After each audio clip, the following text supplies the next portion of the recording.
Hi friends, आज हम discuss करने जा रहे हैं बहुत ही बेहतरीन टॉपिक।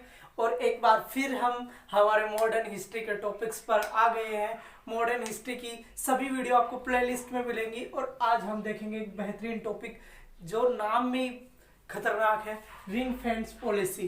कभी भी पूछ ली जाती है। जिन बच्चों का ऑप्शनल सब्जेक्ट है तो उनके लिए तो बहुत ही इंपॉर्टेंट, बहुत ही ज्यादा इंपॉर्टेंट हो जाएगी, जिसका हिस्ट्री ऑप्शनल है। और जो बच्चे हिस्ट्री ऑप्शनल नहीं है उनसे भी ये स्टेटमेंट के रूप में प्रीलिम्स के एग्जाम में आसानी से पूछा जा सकता है। तो बहुत ही अच्छे से सावधानी से सुनना, इसे बहुत ही मजा आने वाला है इसको पढ़ने में।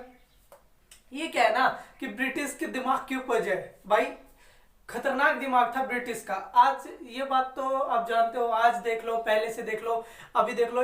अब ब्रिटिश का ही चलाया हुआ है। ये इजराइल वाला मुद्दा चल रहा है ना अभी, इजराइल हमास वाला मुद्दा, ये सिर्फ ब्रिटिश का ही किया रहा है। और उसी का एक नतीजा, उसी के दिमाग की उपज क्या थी, ring fence policy.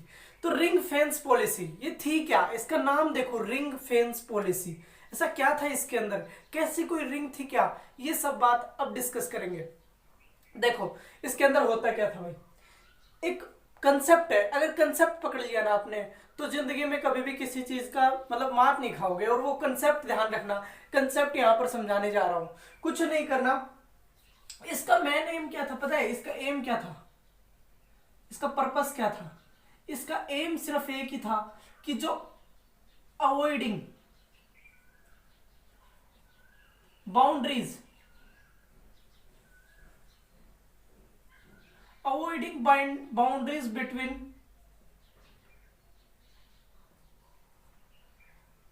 powerful military।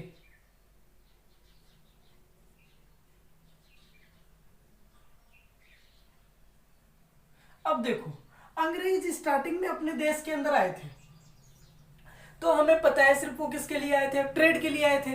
अब भाई साहब क्या करना चाहते थे, ये रिंग फेंस पॉलिसी ऐसी पॉलिसी थी, इन्हें पता था कि भाई कुछ एक जो रूलर्स हैं इंडिया के अंदर वो बहुत ही खतरनाक है। जैसे कि मैसूर के अंदर थे, मराठाज वगैरह थे, ये कैसे थे, पावरफुल रूलर्स थे। इनको जीत पाना अंग्रेजों की बस की बात नहीं थी स्टार्टिंग में। तो उन्होंने क्या किया, उन्होंने सोचा यार हम इनसे सीधा तो इनकी मिलिट्री पावर बहुत अच्छी है, बहुत ही खतरनाक है, सीधा इनसे अगर बाउंड्री टच करेंगे ना तो कुछ ना कुछ गड़बड़ हो जाएगी। तो वो क्या चाहते थे कि जितने भी बड़ी बड़ी मिलिट्री पावर्स है ना, इनसे क्या किया जाए, थोड़ा सा दूर ही रहा जाए। तो बीच में क्या करते थे, उनको अवॉइड करने के लिए, जो बड़ी मिलिट्री पावर्स थी ना, बिग मिलिट्री पावर्स थी, उनको क्या करने के लिए, अवॉइड करने के लिए, उनसे ज्यादा वो ना रखना, कांटेक्ट ना रखने के लिए किसका यूज करते थे, रिंग फेंस पॉलिसी का यूज करते थे।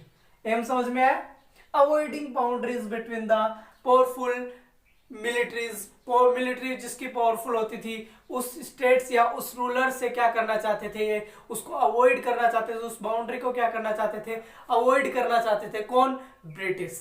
समझ में आया। चलो अब चलते हैं, और क्या क्या होता था इसके अंदर। अंडर द, इसके अंदर क्या होता था, इसके अंडर ब्रिटिश क्या करते थे, ब्रिटिश क्या करते थे, ब्रिटिश चाहते थे, ब्रिटिश इसके अंदर ईस्ट इंडिया कंपनी। कौन था ब्रिटिश उस टाइम पर, थे कौन, सिर्फ ब्रिटिश नाम से क्या दिमाग में आना चाहिए तुम्हारे उस टाइम पे, ईस्ट इंडिया कंपनी। कब, 1857 से पहले। 1857 के बाद बहुत कुछ चेंज हो गया था, बहुत अच्छे से पढ़ेंगे उसको। लेकिन एक बार हम किसके बारे में पढ़ेंगे, ब्रिटिश का नाम सुनते ही हमारे दिमाग में क्या आना चाहिए, 1857 से पहले ईस्ट इंडिया कंपनी। कुछ एक टर्म्स है जो जरूरी है हमें क्या करना, देखना। ब्रिटिश ईस्ट इंडिया कंपनी, इसका एम क्या था, एम तो बता ही दिया हमने। मेन चीज क्या थी कि ये क्रिएट करना चाहते थे, एक बफर जोन क्रिएट करना चाहते थे। ये क्या करना चाहते थे, अंडर इस ब्रिटिश अंडर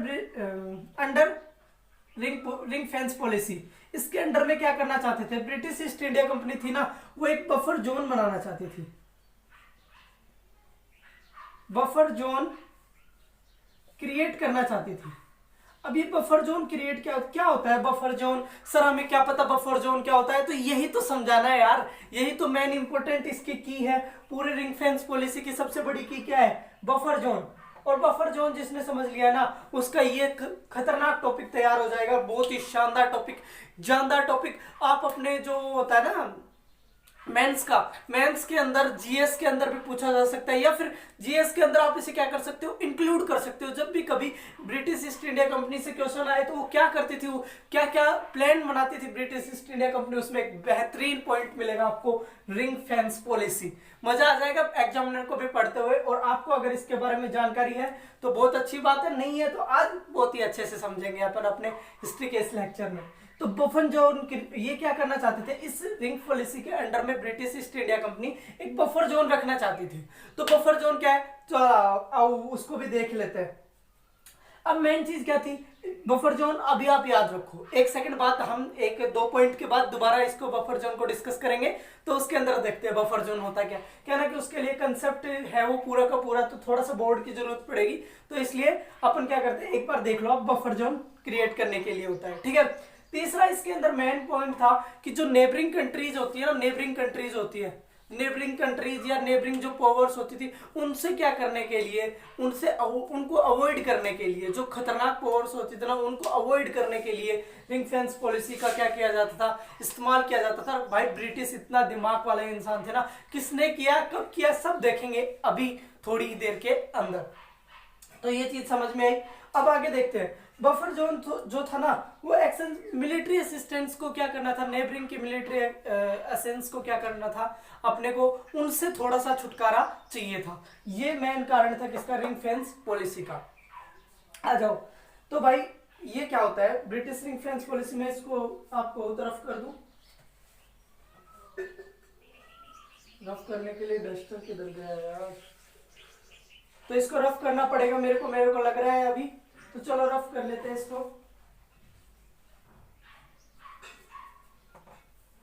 तो ये इतना याद रखना, बफर जोन याद रखना। चलो अभी देख लेते हैं ना मेन चीज क्या है इसके अंदर। हाँ, तो बफर जोन का कंसेप्ट समझो भाई। बफर जोन का कंसेप्ट क्या था, वो एक क्या रखते थे, अपना एक बफर स्टेट रखते थे, बफर जोन रखते थे, जिससे क्या किया जाए, बाउंड्रीज ना मिलाई जाए। देखो कैसे था,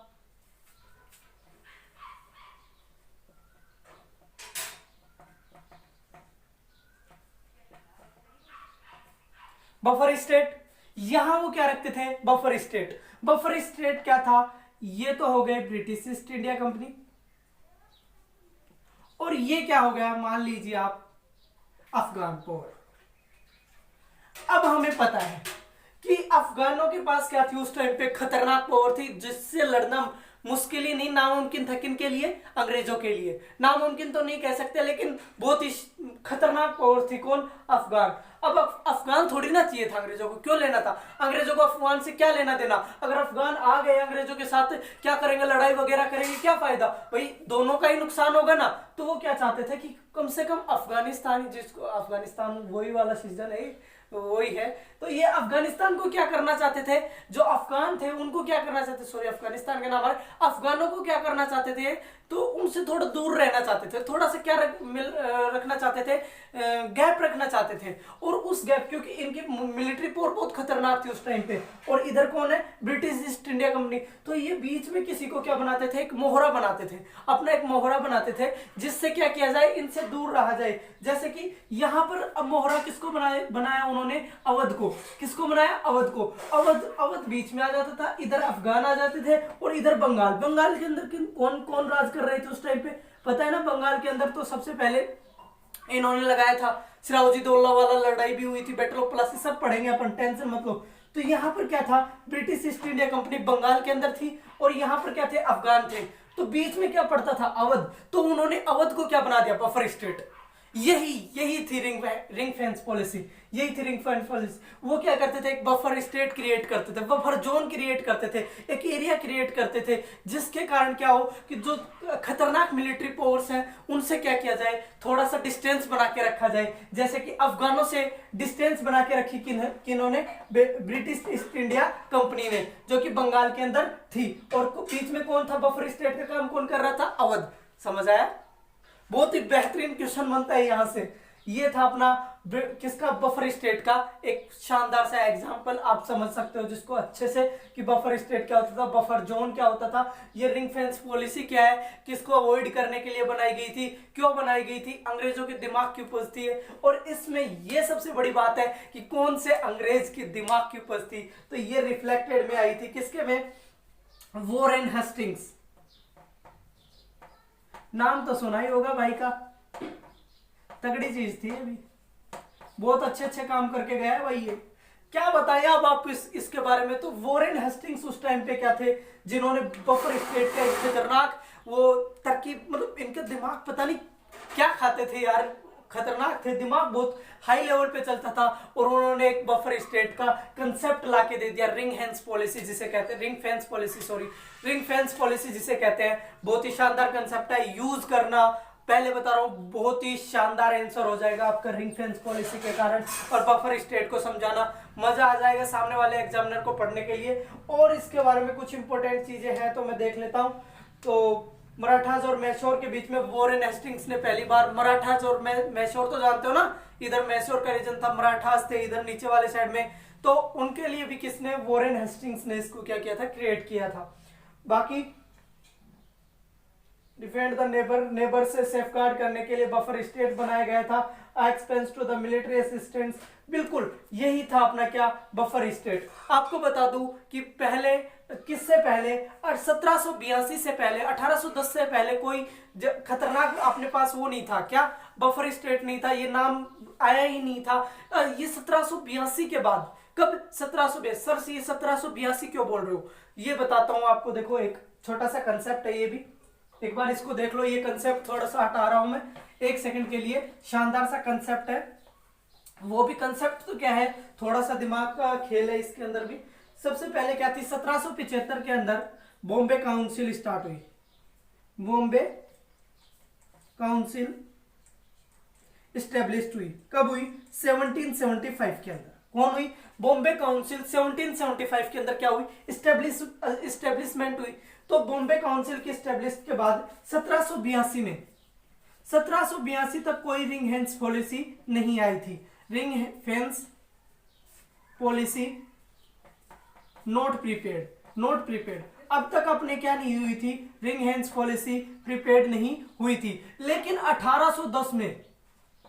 1810 इस पीरियड के बीच में भाई साहब अंग्रेजों ने बहुत सारे युद्ध लड़े, और ये क्या करना चाहते थे, मैसूर को, किसको, मैसूर को किसके अंदर कन्वर्ट करना चाहते थे, बफर स्टेट के अंदर कन्वर्ट करना चाहते थे, ठीक है। तो मैसूर को इन्होंने 1810 के अंदर 10 से 11 वॉर लड़े यहां पर, उन्होंने किसके लिए, सिर्फ, और मैसूर को क्या बनाने के लिए, बफर स्टेट बनाने के लिए। और 1810 में इन्हें क्या मिल गई, सफलता भी मिल गई। कौन थे उस टाइम पे, Warren Hastings, the great Warren Hastings. तो ये था अपना क्या, शानदार सा एक कंसेप्ट, पूरा रिंग फेंस पॉलिसी। अगर आपको पसंद आया हो, मेहनत पसंद आ रही हो, तो आप इसको आगे शेयर कर दो, लाइक कर दो। और भाई अभी सभी अपने फेसबुक, इंस्टा सभी ग्रुप्स के अंदर क्या कर दो, शेयर कर दो।